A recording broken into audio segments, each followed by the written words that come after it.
Chers amis de TV Liberté, bonjour. Nous avons la joie de recevoir ce matin Yves Maudre. Bonjour Yves. Bonjour Anne. Nous avons eu la joie de vous recevoir déjà pour un très beau livre qui s'appelait OA. Déjà sur l'histoire de votre action en Indochine. Ça me paraît bien de dire Indochine, non pas parce que je suis vieille France, mais parce que c'est tout un ensemble. Et les enfants du Mékong, ce sont les enfants d'Indochine. Tout à fait. Vous avez été donc pendant presque 30 ans président des enfants du Mékong. Vous avez écrit d'autres livres très beaux, notamment Les Insurgés et Les Condamnés. Les condamnés, c'était les grands condamnés qui étaient Louis XVI, Jeanne et le Christ. Et le Christ, voilà. Sur le même banc. C'était un très très beau livre.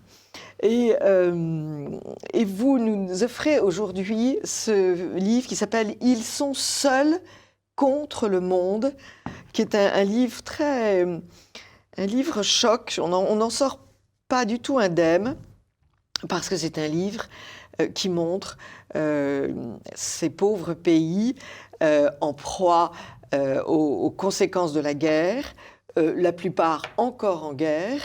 Et à cette horrible situation s'ajoutent les méfaits d'une exploitation économique monstrueuse de tout, qui vient et de l'Est et de l'Ouest. Donc n'en jetez plus, la cour est pleine. Et vous nous présentez un certain nombre de personnages qui sont seuls contre le monde et qui arrivent à tenir et qui arrivent à faire des merveilles, voire des miracles, parce qu'ils sont chrétiens, pour la plupart.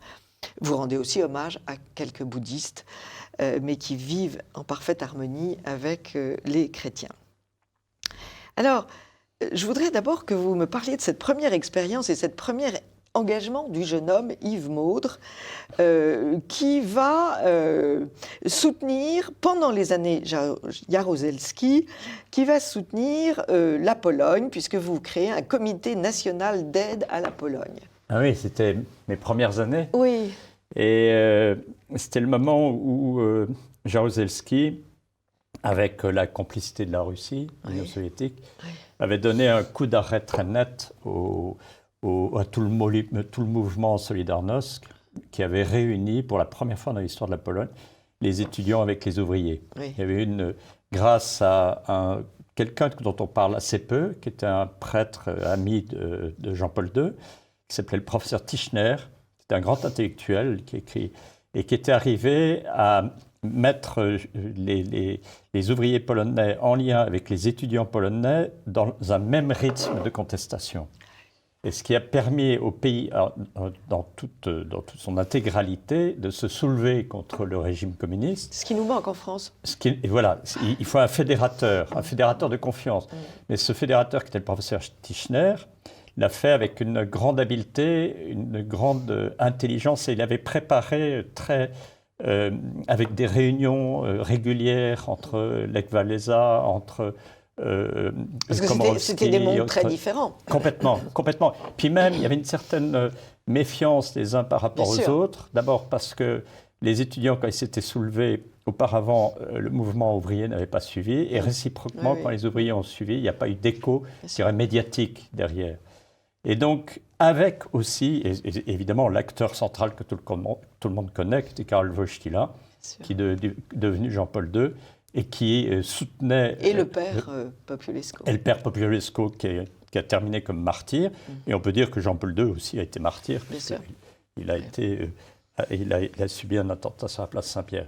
Donc à ce moment-là, j'avais des amis polonais qui, à Paris, me disaient qu'il faut les soutenir. Et déjà, il y avait des initiatives un peu partout. Et c'était assez émouvant de voir que spontanément, dans les provinces, dans les départements, tout le monde disait il faut aider les Polonais, il faut aider les Polonais. Et comment ça s'est traduit, cette aide? Et ça s'est traduit par des camions d'abord de logistique qui ont amené de la nourriture, qui ont amené des biens. Et aussi, on a amené même des gestetner, on a amené des imprimantes pour aider les réseaux de solidarité à s'aider.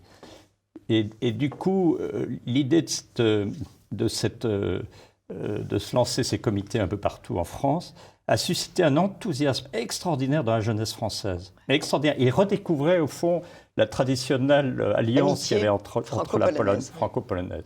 Depuis, évidemment, on ne va pas parler de Napoléon, mais quoique c'est l'année, mais il y a toujours eu, depuis Louis XV, depuis Marie Leseska jusqu'à aujourd'hui, il y avait toujours eu une complicité très forte entre la Pologne et la France. Oui, puis il y a le catholicisme qui nous unit. Bien sûr, qui fait qu'on comprend, on comprend ses cousins comme si c'était des frères. Exactement. Alors,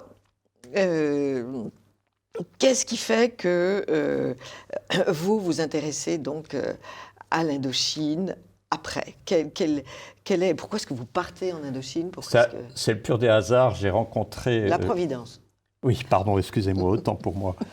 Je suis tout couvert de sang pour vous demander pardon, Anne. Depuis que j'ai découvert la Providence, j'en parle tous les jours parce que vous avez raison, je pense que tant qu'on ne pense pas au poids de la Providence dans nos vies...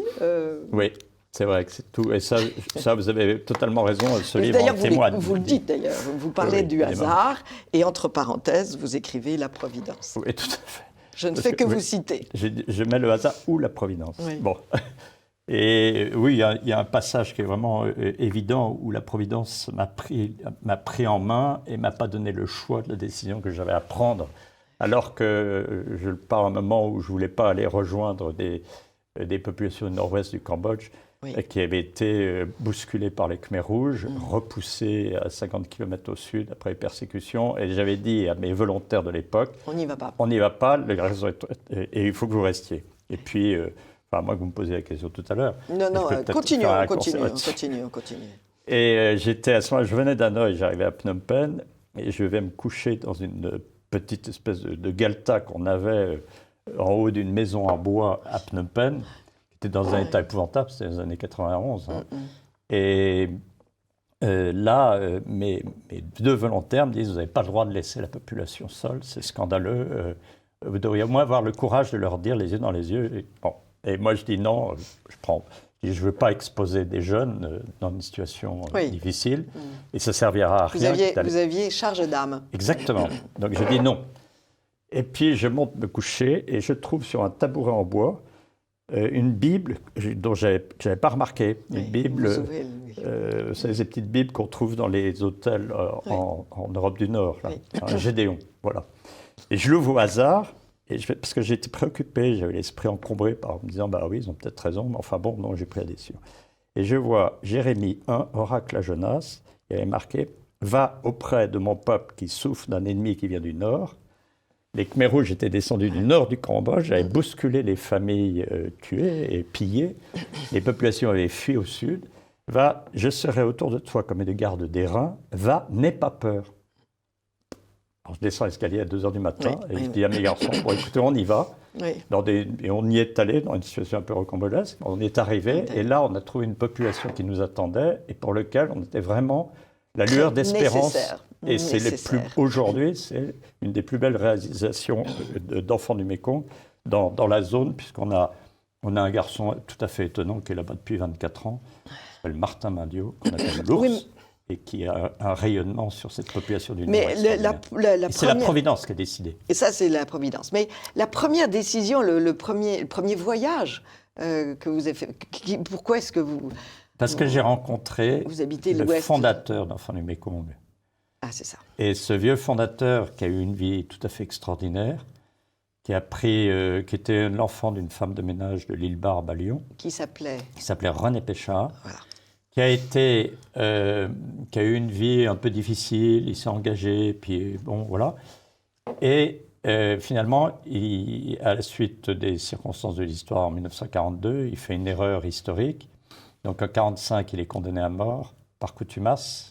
Donc il se débrouille pour se faire engager en Légion étrangère. Et il est parti dans le cadre des qu'on appelait les régiments des réprouvés. 80% d'entre eux ont été tués.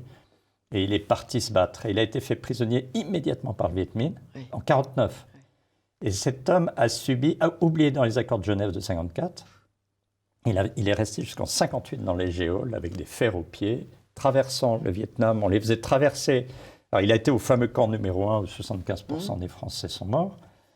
donc 2 fois plus que dans les camps de concentration.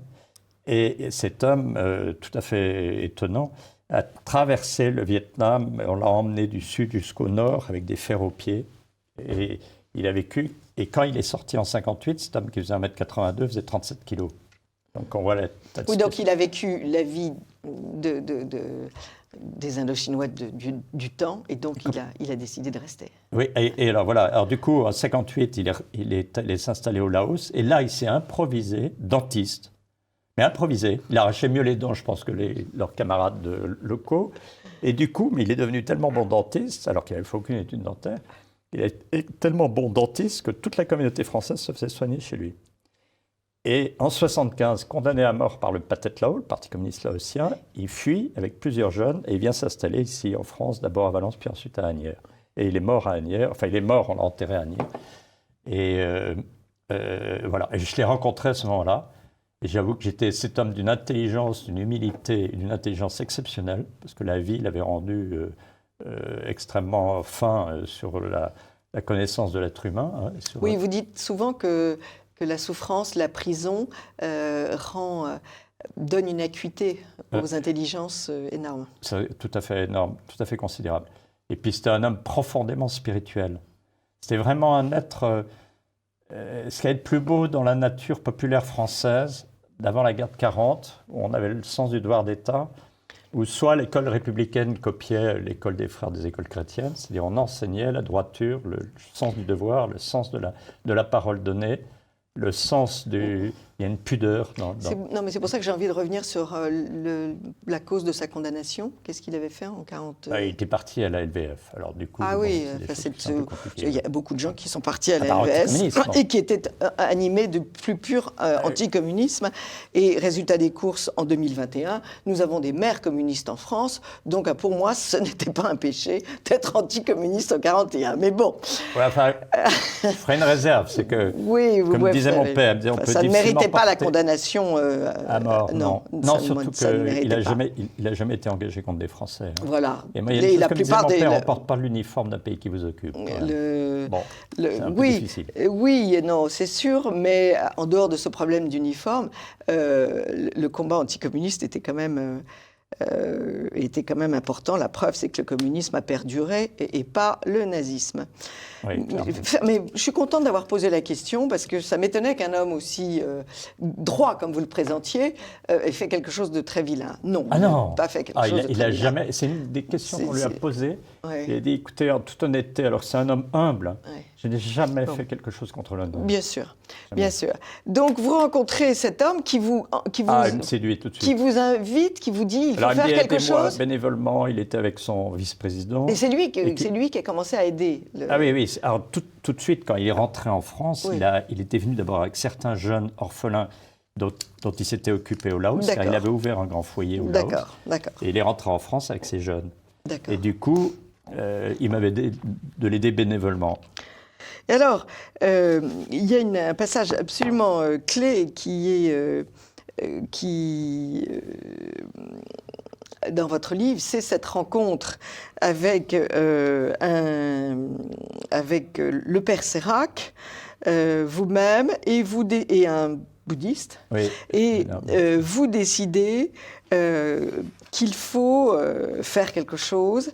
Et c'est votre ami bouddhiste qui vous répond, en citant le père Sérac, pour reconstruire le Cambodge, il faut qu'il y ait des lieux où ceux-ci, après tant de drames, apprennent à s'aimer avec exigence. C'est les fondements même de l'université qu'on a montée à Phnom Penh. Voilà. C'était sa vocation. Je rappelle le contexte. On était sur une route, on revenait de la zone des Khmers rouges, de Pei Lin, qui est une zone qui est complètement contrôlée encore aujourd'hui par les Khmers rouges, alors qu'ils sont réinvestis dans le business, avec la complicité des Chinois. Et le business dur. Et le business dur, oui. C'est le rugby, la drogue, la prostitution. Prostitution, on verra avec le marché. Le casino. Très bien. Les casinos qui sont sur la frontière à Phelpet, qui sont interdits en Thaïlande, du coup, ils sont tous sous contrôle dans la zone du nord-ouest du Cambodge. Et là, on revient sur la route, puis on campe à mi-route.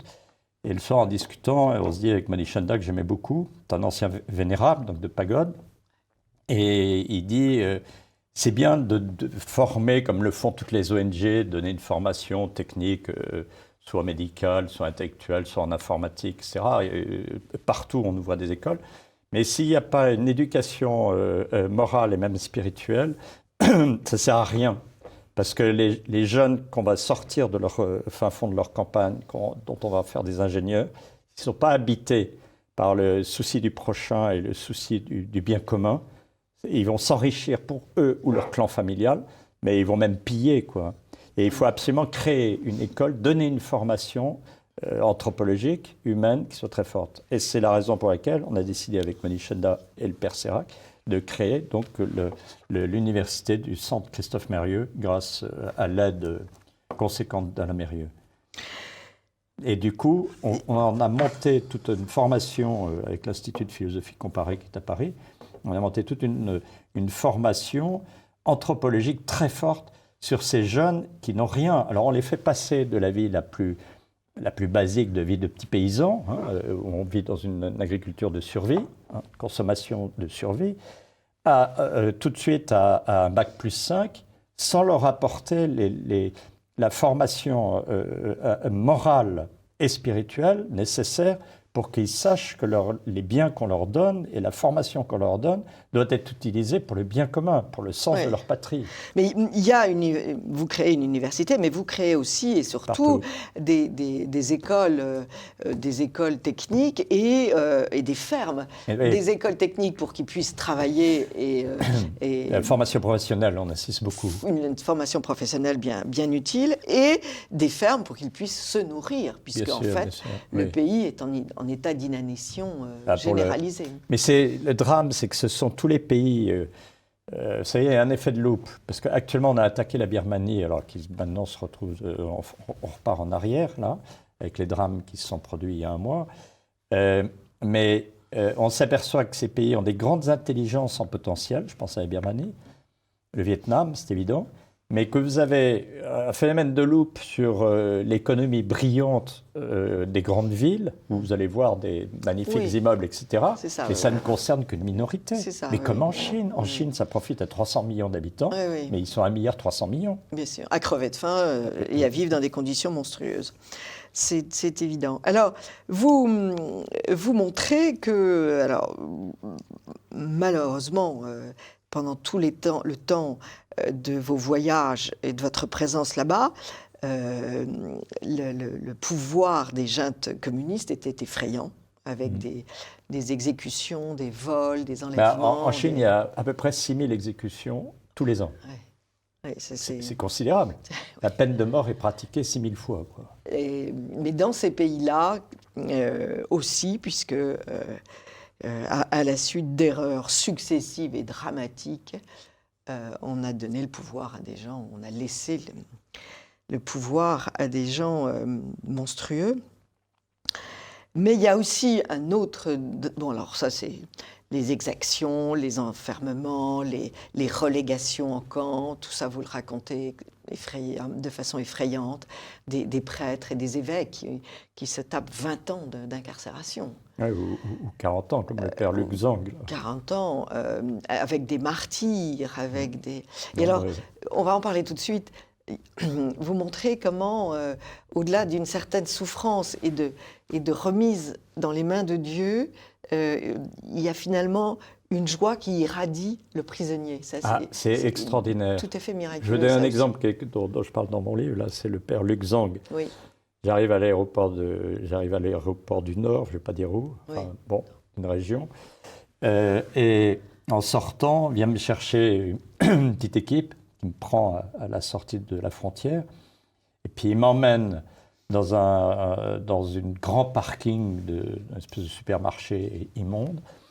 Là, une autre voiture m'attend, me fait sauter dedans, et on m'emmène ensuite en pleine campagne, où j'arrive dans une espèce de grosse maison sur pilotis en bois, avec un restaurant dedans, et puis une table séparée par une clé, où m'attendait une petite douzaine de Chinois de la région. Et puis, des gens du reste très fins, très intellectuellement extrêmement développé, alors il parlait l'anglais. Et puis, de la porte du fond, derrière cette clé, surgit un magnifique prêtre, un grand mince, un peu comme dans Tintin, là, vous savez, dans Tintin, le lotus bleu, on voit le père de famille, là, qui est magnifique, et le visage émacié, à peu près 80 ans, un peu plus, je crois même, qui arrive, qui s'adresse à moi dans un français, mais parfait.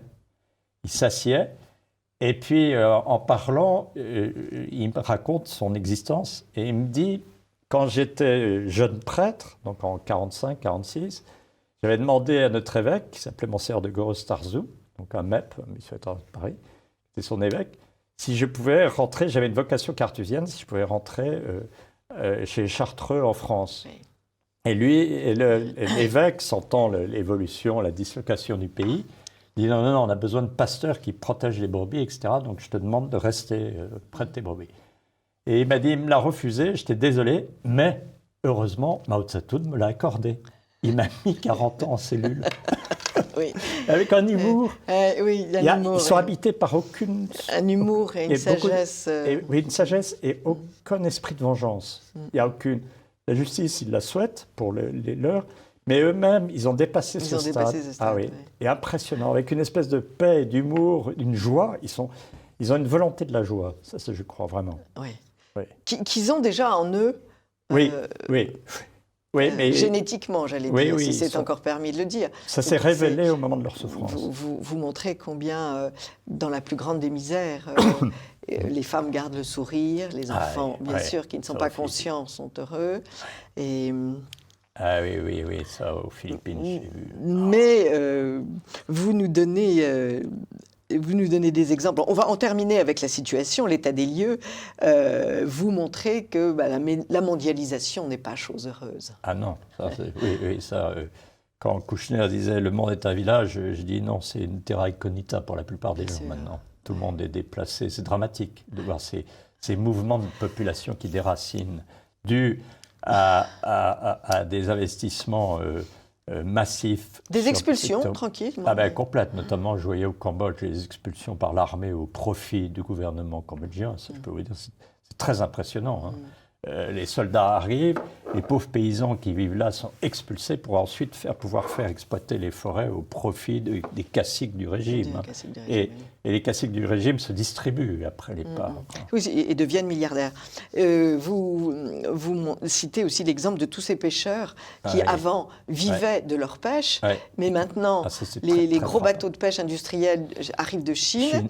Ils envoient un hélicoptère pour repérer les bancs. Oui, tout à fait. Avec leur sondeur. Et puis, ils pompent la mer. Et donc les malheureux qui vivaient avec une pêche sur 1, 2, 3 milles, c'est à peu près des côtes. Autrefois, ils récupéraient 50 à 100 kilos de poissons. Maintenant, ils en récupèrent maximum 5 kilos, 3 kilos. Et on les voit. Moi, j'ai vu ces pêcheurs, je raconte l'histoire d'un ou deux, qui... avec leur dignité de père de famille, leur volonté de faire vivre leurs femmes, leurs enfants. J'ai été chez certains d'entre eux, qui étaient 6-7 enfants, avec une grande dignité, une très grande pauvreté, essayaient. Et le matin, après une nuit entière où ils avaient pêché avec leur fils aîné qui avait 12-13 ans, ils revenaient avec 5-6 poissons dans la... Et on voyait les énormes bateaux industrie qui étaient au large des côtes. Qui enfreignent les lois comme de purs voyous. Mais complètement. Ils savent que de toute façon, ils sont inexpugnables. Alors. Ce qui va d'ailleurs arriver à des pêcheurs français incessamment sous peu. Alors, quand on a fait donc le point sur cette situation monstrueuse, tournons la page et tournons-nous vers des personnalités absolument lumineuses que vous nous proposez. Alors, il y a les bambous. Qu'est-ce qu'un bambou, Yves Maudre? C'est des jeunes volontaires français qui donnent entre 1, 2 et 25 ans à la mission. Donc on les met dans des pays comme la Birmanie, la Philippines, le Vietnam, le Cambodge, le Laos, la Thaïlande, bien sûr, chez les Karen. Je crois que j'ai tout dit, il y a 6 pays. Et comme pour but de gérer soit des écoles qu'on a mis sur pied, Soit vont faire l'analyse des situations et font un rapport pour dire qu'il faut agir à tel endroit. Là, il y a vraiment un besoin de soutenir la population. Là, actuellement, il y a des demandes qui viennent depuis 3-4 jours, là, qui sont sur le Mondulkiri et le Ratanakiri, qui sont à la frontière du Vietnam, au Cambodge, des populations qui sont complètement abandonnées et dont les forêts, justement, sont exploitées par des grands groupes internationaux au profit des caciques du régime, qui vendent de l'exploitation de ces... et où les populations vivaient dans ces régions de manière autonome, si vous voulez. Donc elles sont expulsées. Quand on voit au sud du Laos, dans le massif des Boloven, où les industries chinoises et vietnamiennes expulsent les populations qui arrivent actuellement dans des villes comme Vientiane ou Takek, ou des villes comme ça, où ils sont mis dans les périphéries des villes et sont clochardisés. Et on voit des très belles familles qui viennent d'arriver, qui sont encore... il y a une dignité entre le père, la mère et tout ça. Et on sait que dans un an, tout ça aura éclaté, quoi. Donc on le voit. Donc le but du bambou, c'est de prendre en compte ces situations, récupérer les noms de ces familles et de ces enfants notamment, pour pouvoir leur donner un parrain en France qui promet de s'engager, de donner 24 € par mois pour pouvoir scolariser. Et 24 € par mois, c'est un vrai budget là-bas. Donc ça change complètement une vie humaine quand ils sont pris en charge par quelqu'un qui dit, et puis qui va créer un lien d'amitié. C'est assez magique, ce lien entre, en effet, la France et les enfants du Mékong. Ces bambous, ils ne sont pas tous chrétiens. Pour beaucoup, c'est-à-dire, il y a trois catégories de bambous. Oui. Il y a le bambou qui a toujours été éduqué au scoutisme et tout ça, donc le service, il sait ce que c'est. Donc à l'âge où il a fini ses études, il se dit allez hop, bon, c'est le premier qui est catholique. Je donne une année, convaincu. je donne 2 années. Voilà. Après, il y a un deuxième groupe qui a eu une éducation chrétienne, comme la plupart des jeunes Français, enfin moins en moins, mais beaucoup de Français. L'éducation chrétienne, je dirais que l'humanitaire, c'est un petit peu, voilà, il y va. Et puis il y a ceux qui ne sont pas chrétiens. Alors là, c'est assez intéressant, parce que la dernière dont je parle, qui est en vraie révolte. Qui était très intelligente, mais insupportable. Insupportable et brillantissime. Elle avait un nom qui était ministre de l'Intérieur, elle avait une tante académicienne, enfin bref, fille insupportable, mais vraiment insupportable. Et c'est moi qui l'ai récupérée parce que les équipes, les cadres de la maison ne voulaient pas l'envoyer. Ils ne voulaient surtout pas l'envoyer, elle a tout foutu en l'air.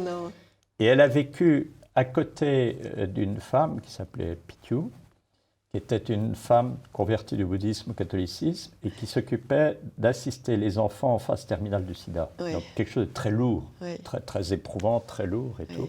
Et elle avait créé cet univers à Yasothorn, donc au nord-est de la Thaïlande, où elle avait recueilli tous ces enfants abandonnés en général, orphelins pour la plupart d'entre eux, des enfants de la rue, mais atteints du sida et qui allaient mourir.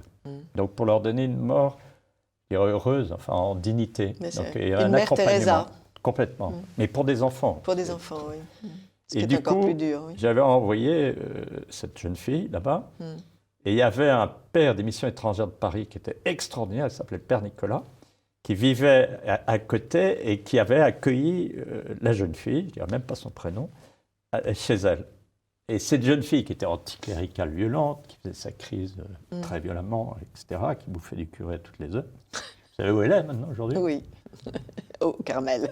Chez les petites sœurs de Bethléem, oui. Chez les petites sœurs de Bethléem, oui. C'est à Beth Gemal. C'est extraordinaire. Elle écrit des lettres. L'école de la souffrance est une école extrêmement rapide. Les idéologies tombent. Les idéologies tombent. Alors, ces jeunes sont tout à fait passionnants parce qu'ils sont efficaces, généreux et déjà, ça fait des figures assez extraordinaires. Et puis, il y a ces prêtres français étonnants que vous retrouvez en plein milieu des forêts et celui qui vous emmène vénérer une statue de la Vierge de Lourdes en dehors des chemins. Et c'est une histoire merveilleuse. Merci de nous la raconter, Maud. Écoutez, on l'appelait Quinquin. C'était un père des missions étrangères de Paris, caractère de feu, mais vraiment de feu. Bon. C'était il était de l'Aubrac. Il était de l'Aubrac, exactement. C'était avec un accent racailleux, là. Et il faut faire la révolution, il disait tout le temps, il faut faire la révolution de Dieu. C'est un personnage, une image extraordinaire, mais les services du Mi-5 birman, donc de la junte militaire, avaient décidé de le avait mis tuer. un contrat sur lui. Tout à fait, mis un contrat sur lui, parce qu'il soutenait énormément la résistance Karen. Donc il était même l'aumônier des Karen. Donc il passait le fleuve tout le temps. Bon, bref. Et on lui a mis un plan. Et puis un jour, il se fait poursuivre par les hélicoptères. Par deux hélicoptères qui le prennent en chasse, qui le canardent. Et lui, il est sur une piste le long du fleuve, à la frontière birmane. Et du coup, il dit à la Sainte Vierge, écoutez, bonne mère, si vous me sortez vivant de là, je vous promets que je vous offre la plus belle statue que je trouve. Bon, alors, et à ce moment-là, il range sa voiture, un coup de volant, il rentre dans et il camoufle et puis les hélicoptères tournent autour de lui. Ils vont même descendre, les équipes vont le rechercher, mais il n'y avait pas de chien. Ils n'avaient pas de chien, donc grâce à ça. Ils n'ont pas retrouvé Et alors, du coup... ce paysan de l'Aubrac qui savait se cacher dans la nature. Ah oui, ça, je pense qu'il y avait une éducation d'enfant. Voilà. Et donc, il a accompli son vœu. Il est allé à Lourdes, il a pris la plus belle des statues. La plus belle, elle faisait 3 mètres de haut, était énorme. Ramené, en barque, il avait ramené le long du fleuve. Voilà. Et j'avais été avec un ami qui était industriel, qui s'appelait Ariel Aguetan, que j'aimais énormément, qui était président du groupe Aguetan. On était tous les deux là, face à ce prêtre invraisemblable. Et cette statue couverte de liane, parce qu'on y est allé, il l'avait laissée depuis un an. Oui, donc vous avez nettoyé les environs de la statue. Puis il y a ce personnage magnifique aussi, ce monsieur Tu, qui va chercher un prêtre sur sa mobilette et qui le ramène. Oui. Ah oui, ça c'est un village inouï. C'est très joli aussi, ça. Oui.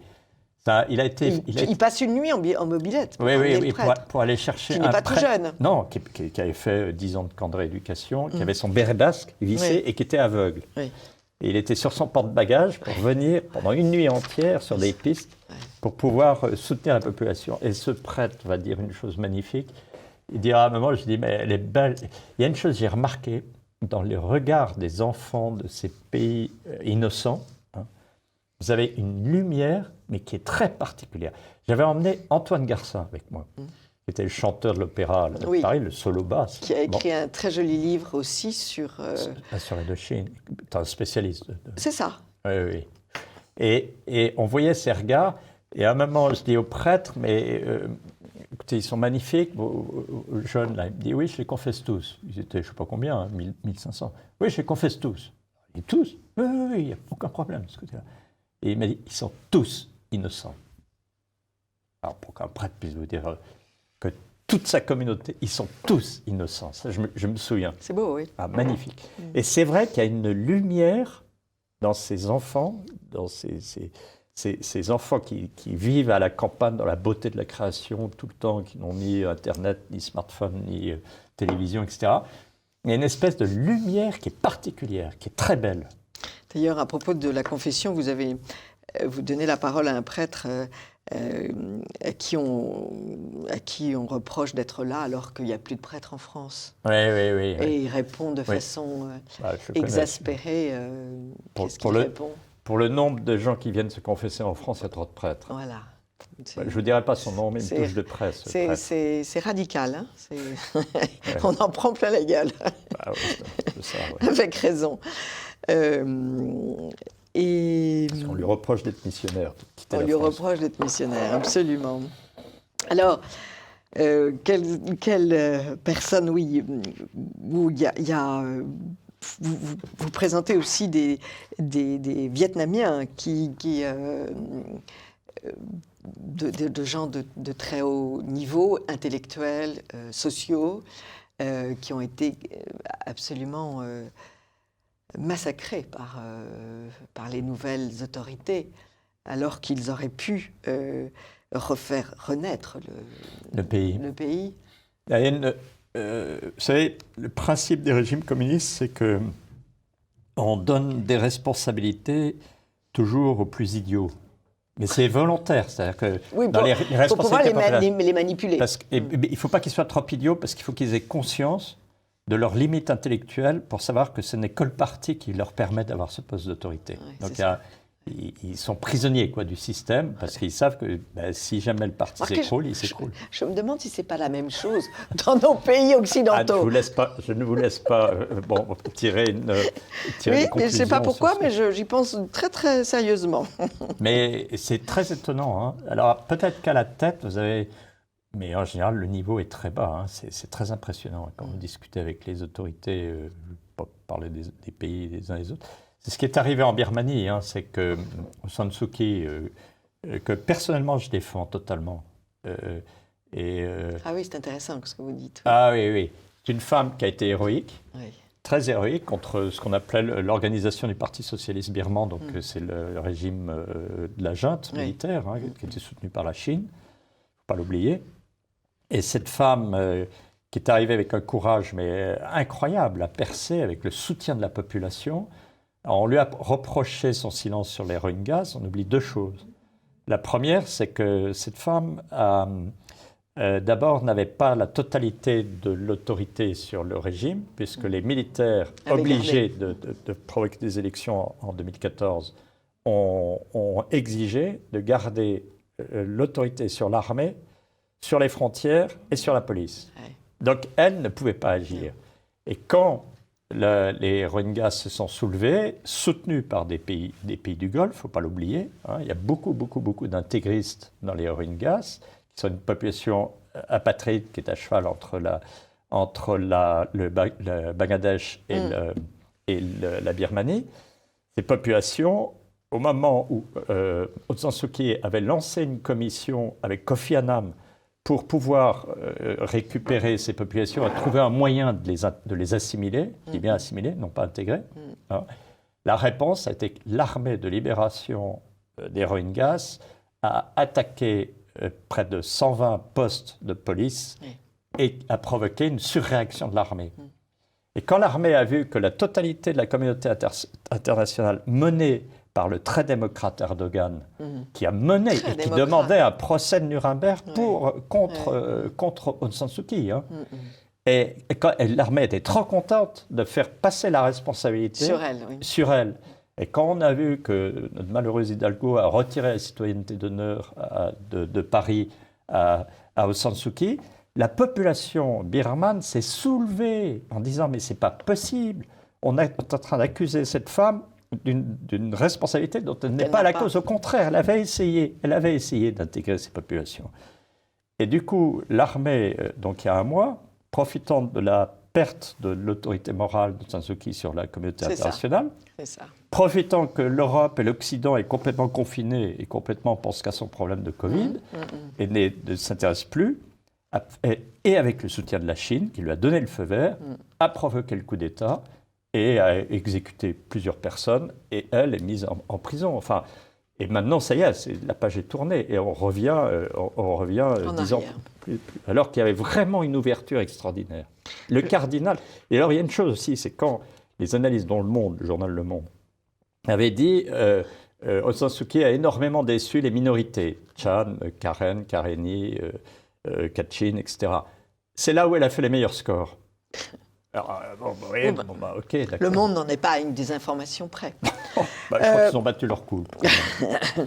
C'est nouveau, ça. Oui, ils battent leur coup. Oui, ils ont dit, finalement, on croyait que... Bon. Il y a du progrès. Le monde est en progrès. Le monde est en progrès. Il y a une scène, mais je suis très contente que vous ayez parlé de cette femme, parce qu'en effet, on est tellement loin et on ne connaît pas du tout l'arrière-plan. Elle a eu deux défauts. Elle a été éduquée dans les écoles catholiques. Ah oui, ça c'est pas bien. Elle a épousé un Anglais, donc, qui était professeur, qui est mort pendant qu'elle était elle-même en résidence assignée. Elle n'a jamais pu le revoir. Et elle a été éduquée, et quand elle était en exil à Delhi, quand elle était jeune fille, toute jeune fille, elle a été éduquée par les sœurs de Saint-Paul de Chartres à Delhi.